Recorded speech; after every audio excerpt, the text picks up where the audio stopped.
I'm gonna leave my phone on the table. So I'll go off in about 30 minutes. We'll wrap it up. You just like 2 claps again? There you go, that's good. The last one was good. Third time's a charm. Yeah. Right? So we're back on. Yeah. Okay, so cool. You're talking about meditation. Yeah, so Alright. I got into meditation in high school. Yeah. John Rennie sported Sid.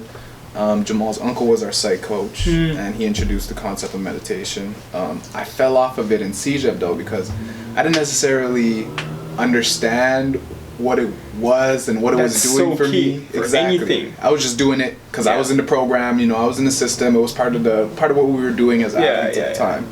I felt great doing it though. So you actually reintroduced meditation to me when at that point where you were discovering Wim Hof and the cold showers. That was some crazy shit. Yeah.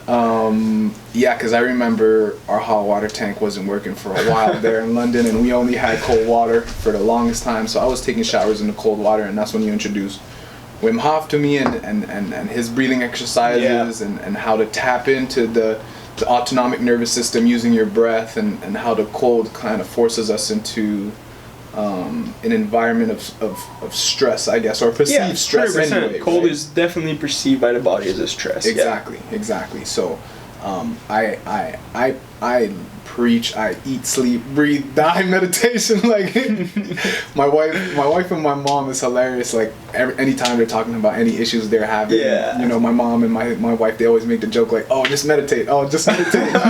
Yeah. And I'm there like, yo, it's kind of true though. Like, if you just sit down and take 2 minutes, you know, out of your day and just focus on your breath and like and just be here in the moment. I feel like that.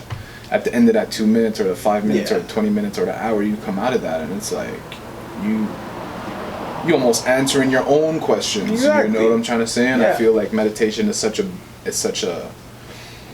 essential component. It's an essential component. And I mean, I'm not trying to and I try and get people into meditation as much as I can, and I know that meditation is not for everybody, right? Because there are just some, I think that maybe you need a particular foundation of mental balance, maybe we could say, or stamina. Right, exactly, stamina. Because essentially, when you're meditating, you're fighting your monkey mind. Yeah, exactly. That's what you're turning off. Your default network mode. Right. Which your autopilot. Exactly. And well, for someone who's been on autopilot for say 20 years, I could understand how trying to sit down for 2 minutes and just focus on your breath is gonna feel like an eternity almost, you know what I'm trying to say. But I try and push meditation so hard, and I try and talk about meditation as much as I can because I feel like it's like you said, it's pivotal, it's crucial, it's the key. Exactly. And I feel like, you know, and people create the mindset or the image that, you know, I'm not someone who can meditate. You know, we've as human beings have been doing this for a millennia. Like, meditation is an ancient practice that has been around for thousands and thousands of years. So if you're sitting down and you're talking about and you're listening to this and you're saying that you can't meditate, I'm calling you out.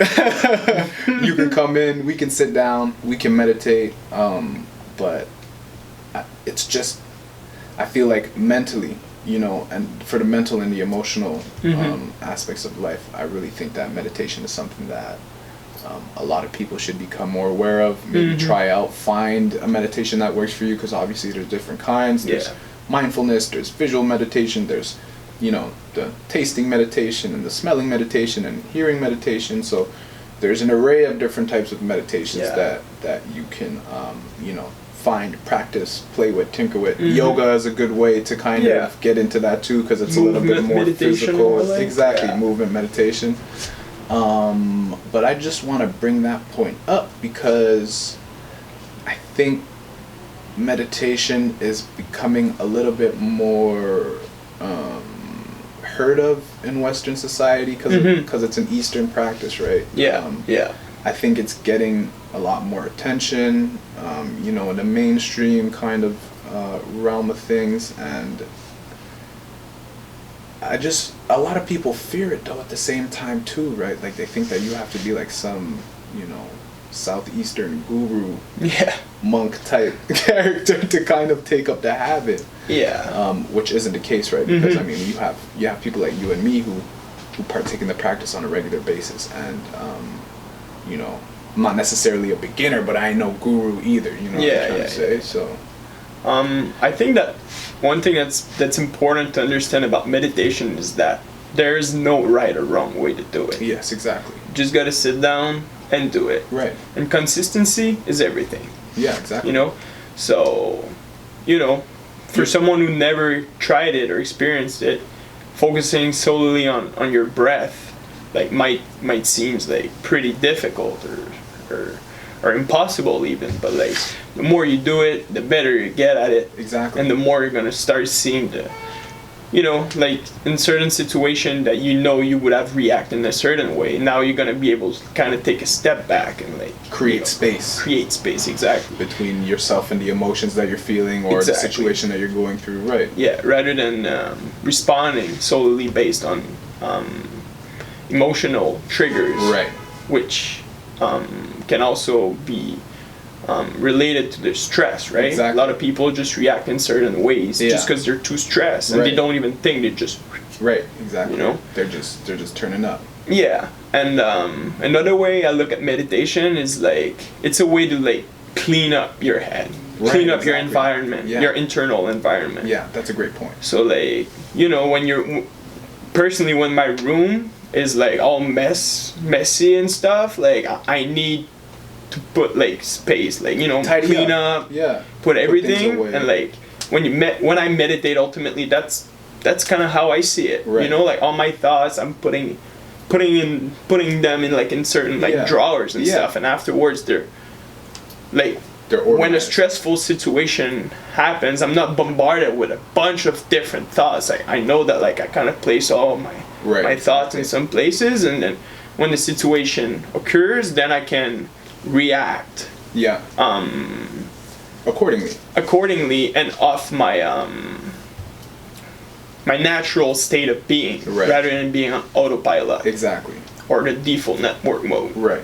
And another thing that's important to understand is that as soon as you meditate in your day, you're kind of turning the switch off. Exactly. Off. The monkey That mind. Monkey mind. The monkey mind That switch default off. Yeah. network mode. Yeah. Yeah. So That's excellent.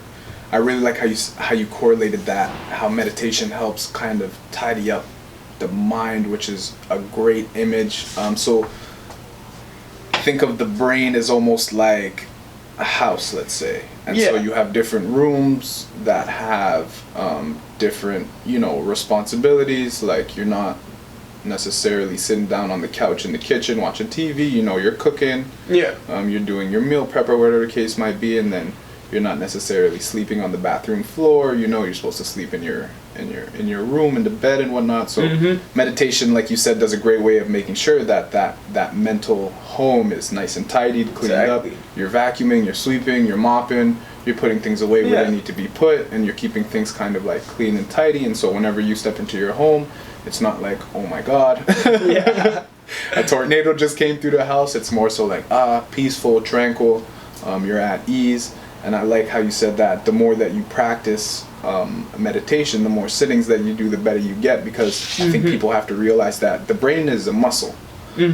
It's a very powerful muscle, and Yeah. just like every muscle, when you're going to the gym and you're exercising, the way that you increase the muscle mass is, you know, you continue doing the same exercise but increase the weight. So you break the muscle. I mean, I'm not getting into the nitty gritties. You know, we'll get Phil on the podcast eventually, and he can talk about how the body works on that level. But essentially, the brain works the same way in the sense that the more that you do something, the more connections that you create, and the stronger those connections get over time. The more that you do it, And the easier it becomes. exactly, the more automatic that it becomes. So, just like, you know, you have habits on every day, like, you know, brushing your teeth, taking a shower, getting dressed, going to work. Meditation is just something that you can just slide in there over a long period of time if you stay consistent with it. Like you said, that it'll become a practice, and I mean the benefits are endless, and I'm telling you, you'll feel way Infinite level of better. potential that it can brings to your life. Like, Exactly. just taking that time, you know, like Yeah. rather than like being passive. Right. You start to participate in your own well-being. You're right. Exactly. And this is also what like having a holistic approach to health really means. Right. It's being willing to participate in your own well-being. Right. Exactly. Rather than like solely relying on external factors. Right. For your own health. Right. Like, well, doctors, media. yeah, you know, like Google. nutrition book, like Google, yeah, like Paleo, all these kind of different diets that people be exactly. trying out. There's so many variable that nowadays people just don't know what is true. Right, exactly. Ultimately, They get confused, right? they get confused. There's too that many there- options. Exactly. There's Yeah. too many options, but I feel like it's important to like. Well, that's also my goal with the kind of work I'm working towards, and I Yeah. want to achieve, and like Yeah. my vision for the future and what I Yes. want to build is empowering people back, Yes, exactly. giving people back their freedom. Yeah. You know, The tools to be able the to tools exactly. be effective agents Yeah, of their own well-being, like you were Yeah. saying. Yeah. because Yeah. like at the end of the day, no one knows you better than you. Exactly. And I Exactly. feel like that's the kind of mindset almost. mindset Yeah. that like we've been like Condition. to believe Right. by the way our society is made. The fact that like Culture. for our health we have to like depend on the medical system Right. and the you know Well, the medical system in and of itself, you know, doctors, Yeah. pediatricians, I mean, and you know, it's good to have these systems in place. 100%. But Oh yeah. I don't think I agree with you in the sense that we can't be putting all the marbles Yeah. in their basket. Exactly. Because then you run into feelings of hopelessness, right? Exactly. Yeah. And like yeah, as long like connecting it back to my own personal life, like I've been diagnosed with an autoimmune disease when I was in secondary 3. No, Yeah. yeah, yeah, and so it just happened like that.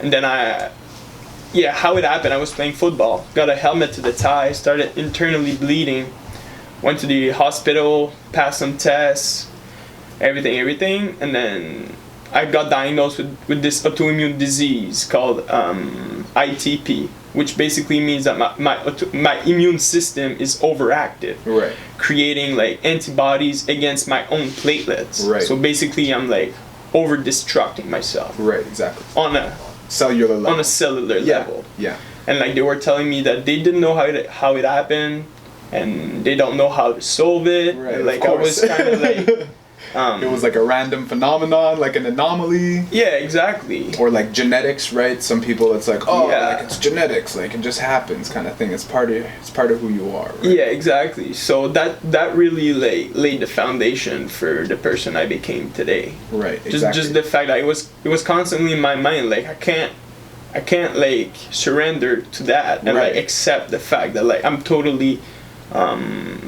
helpless, yeah, in Towards my your condition, situation. I So guess, like yeah. that's where like my passion for nutrition, for exercise, for Yeah. like anything that I can do on my own to better my situation, then I started like, you know, researching, Yeah. doing studies, and then I fell on Paul Chek, Yeah. who is the man. Yeah, he's a serious Paul dude. Chek yeah. is He's a serious dude. He's someone who will blow your mind right off the bat. yeah, and I mean it's at the end of the day it's all about truth. Exactly. Truth always wins. Yeah. Like regardless of anything. Yeah. Like you can bury your head in the sand as long as you want. Yeah. Refuse to like accept the truth, but the Exactly. truth's gonna remain there. And for Yeah. as long as you don't want to accept it, then you'll always be in a state of like negative, right? Exactly. Negation. Won't be into homeostasis. Yeah, exactly. Balance, so yeah. anything you're gonna do ultimately is just gonna like it's not gonna be like It's not going to bring Just- you to zero. yeah, or just you won't be able to build health from Right. there, kind of. Yes. Exactly. Yeah. It's not sustainable in the long term, I guess. You could Yeah, say. yeah. Because another thing with the medical system, I feel like, is that it's a lot like geared towards treating the symptom Right. and not not the root cause of the problem. Right, like almost like they're waiting for the problems to happen, then we go see them, and then they give us medicine, or Yeah. they treat it, and like we kind of have to live with it.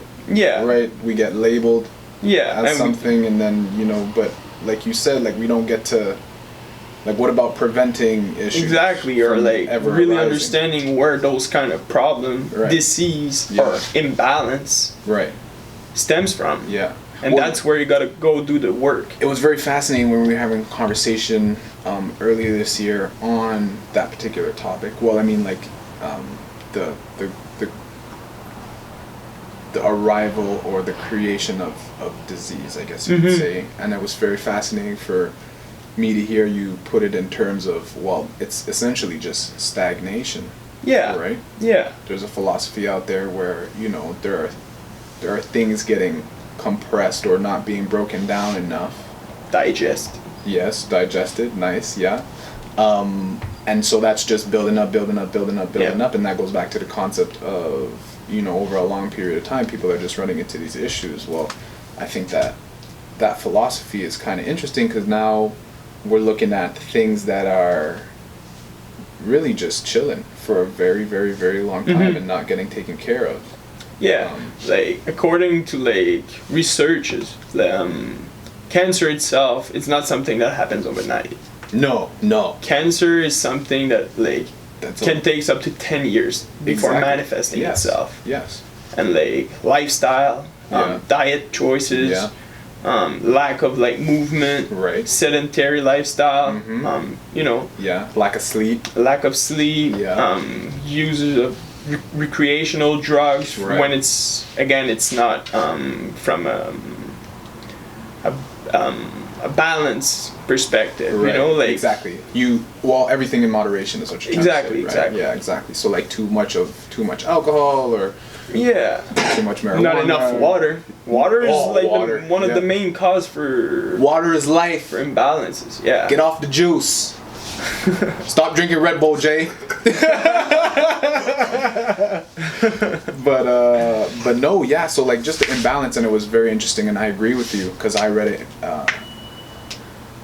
I read a profound book called The China Study.